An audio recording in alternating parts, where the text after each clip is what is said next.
கர்த்தராகிய இயேசு கிறிஸ்து நாமத்திலே உங்கள் அனைவருக்கும் வாழ்த்துக்கள். கர்த்தருக்குள் சந்தோஷமா இருக்கிறீங்களா?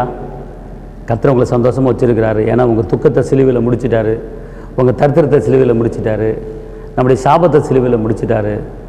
எல்லாவற்றிலும் வாழ்ந்து சுகமாக இருக்கும்படி கர்த்தர் நம்மளை ஆசீர்வதிச்சிருக்கிறாரு. இந்த நாளுக்குண்டான ஒரு உயிரோட ஒரு அற்புதமான வார்த்தை, அவர் வழிகளை நான் பார்த்து அவர்களை குணமாக்குவேன், அவர்களை நடத்தி ஆறுதல் அளிப்பேன், அவர் வழிகளை பார்த்து நான் குணமாக்குவேன். அதாவது இந்த நாட்களிலே பணத்தை காட்டிலும் சுகம் முக்கியம். பார்த்துக்கொள்ளுங்கள். இன்றைக்கி படுத்து படுக்கையில் இருந்துட்டு பணத்தை கட்டுக்கட்டாக அடுக்கி வச்சுட்டு சுகம் வேணால் கிடைக்காது. ஆனால் சுகத்தை கொடுக்குறவர் கர்த்தர்.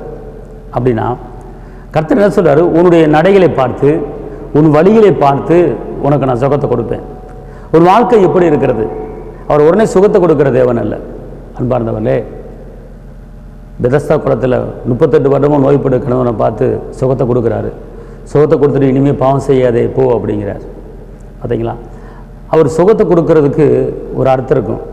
இனிமேல் பாவம் செய்யாதே போ அப்படிங்கிறார். அப்போனா என்ன அர்த்தம்னு கேட்டிங்கன்னா, அவன் ஏற்கனவே பாவம் பண்ணியிருக்கிறான். ஏசப்பா அந்த பாவத்தை பண்ணி சின்ன சின்ன சுகத்தை கொடுக்குறார். அதனால் இன்றைக்கி அவர் சுகத்தை கொடுக்க வேண்டும் என்றால், இன்றைக்கி நம்மளுக்கு பலத்தை கொடுக்க வேண்டும் என்றால் நாம் பாவம் மன்னிப்பை பெற்றிருக்க வேண்டும். பாவத்துக்கு செத்து நாம் நீதிக்கு பிழைத்திருக்க வேண்டும். தன் பாவங்களை அறிக்கிட்டு விட்டு விடுகிறவன் இரக்கம் பெறுவான், மறைக்கிறவன் வாழ்வு அடையமான சொல்லப்பட்டிருக்கு. ஏசப்பட சுகத்துக்காக நீங்கள் கெஞ்சுறீங்களா? ஏசப்பட அற்புதத்துக்காக கெஞ்சுறீங்களா? ஏசப்பட அதிசயத்துக்காக நீங்கள் கெஞ்சுறீங்களா? அதுக்கு முன்னால் உங்களுக்கு ஆவி, உங்கள் ஆத்துமா, உங்கள் சரீரத்தை சுத்திகரித்து பாருங்கள், ஆராய்ந்து பாருங்கள். ரசிக்க கூடாதபடி என் கை குறிய போகும்போல, கேட்கக்கூடாதபடி செய்யும் மன்னமல்ல, உங்கள் பாவங்களை எனக்கு உங்களுக்கு நடுவாக பிரிவினை உண்டாயிருக்கிறது என்று ஏசாயா 59:1 சொல்லப்பட்டிருக்கிறது. அப்படி என்றால் நான் பாவங்களை அறிக்கிறேன். ரத்தாம்பரம் போல பாவங்கள் இருந்தாலும் அந்த பாவங்களை மன்னிக்கிற தெய்வம் தான் இயேசு. மேலிருந்து பார்க்குற ஒருத்தரும் பரிசுத்தவான் இல்லைங்கிறார். அப்புறம் அந்த பூமியில் எல்லாமே பாவத்தில் தான் இருக்கிறாங்க. ஆனால் இயேசு அந்த பாவத்தை நம்மளுக்காக ஆணி அடிக்கப்பட்டு ரத்தம் சிந்தி நம்மளுடைய மன்னிப்பு கொடுத்துட்டார். பாவத்தில் அடிமையாக இருந்த நம்மளை ஏசாவை மீட்டெடுத்திருக்கிறார். பொண்ணையோ பொருளையோ கொடுத்து மீட்டெடுக்காமல் சொந்த ரத்தத்தால் மீட்டெடுத்துருக்கார். அதனால் இன்றைக்கி ஒரு ஜெபத்தை நீங்கள் அவர்கிட்ட பண்ணுறீங்களா? சுகத்துக்காக நீங்கள் அவர்கிட்ட கேட்குறீங்களா?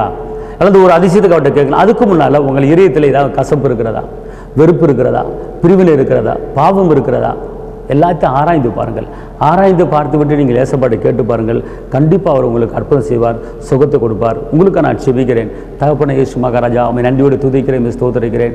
உன்னதரைமை துதிக்கிறேன், உயர்ந்தவரை துதிக்கிறேன், அற்புதரை துதிக்கிறேன், அதிசயரை துதிக்கிறேன், ஆறுதலை துதிக்கிறேன், கேடகமை துதிக்கிறேன். அப்பா, அந்த வேலையிலே ஆண்டவரே கர்த்தாவே ஏசப்பா, நீர் சுகத்தை கொடுக்கிற தேவன். உங்களுடைய பிள்ளைகள் விண்ணப்பத்தை அங்கீகரித்து உங்களுடைய பிள்ளைகளுடைய ஜெபத்தை கேட்டு சுகத்தை கொடுத்து பலத்தை கொடுத்து காண்டாமல் இருந்து கொண்டான ஒத்த பலத்தை தாங்க தாப்பனே. வசனத்தை அனுப்பி குணமாக்கி அழிவுக்கு தப்பு பெருன்னு சொன்னீங்களே தாப்பனே. இந்த பிள்ளைகளை பலவீனத்திலிருந்து விடுதலை தாங்க, பரிபூர்ண சுகத்தை தாங்க தாப்பனே. உடைய கிருபையால் மூடிக்கொள்ளுங்க, பாதுகாத்துக்கொள்ளுங்க, பலப்படுத்துங்க.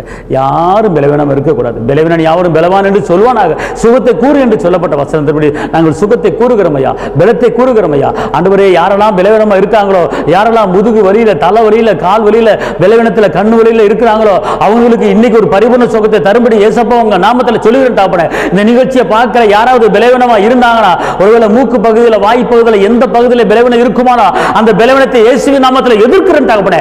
இப்போது சுகம் கட்டவிழ்கிற இந்த நிகழ்ச்சியை யார் இப்போது பார்த்து கொண்டிருக்காங்களோ, யார் படுத்த படுக்கையில் இருக்காங்களோ, யார் பலவீனமா இருக்காங்களோ, அவங்க எந்திரிச்சு உட்காரும்படி, அவர்கள் எந்திரிச்சு நடக்கும்படி, எந்திரிச்சு ஓடுபடியான ஒரு சுகமளிக்க வல்லமாய் ஒவ்வொரு பிள்ளையை போல இறங்கும்படி சொல்லுகிறேன் தாப்பனே. உங்களுக்கு சுகத்தை கட்டவிழ்கிறேன் இயேசுவின் நாமத்திலே.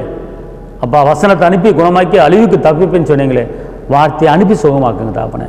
தேவ சமாதானம் கூட இருக்கட்டும், பாதுகாத்துக் கொள்ளுங்க, பலப்படுத்துங்க. இயேசுவின் நாமத்தில் பிதாவே, ஆமென். கர்த்தர் உங்களை ஆசீர்வதிப்பார். தேவனுக்கு மகிமை. ஹல்லேலூயா.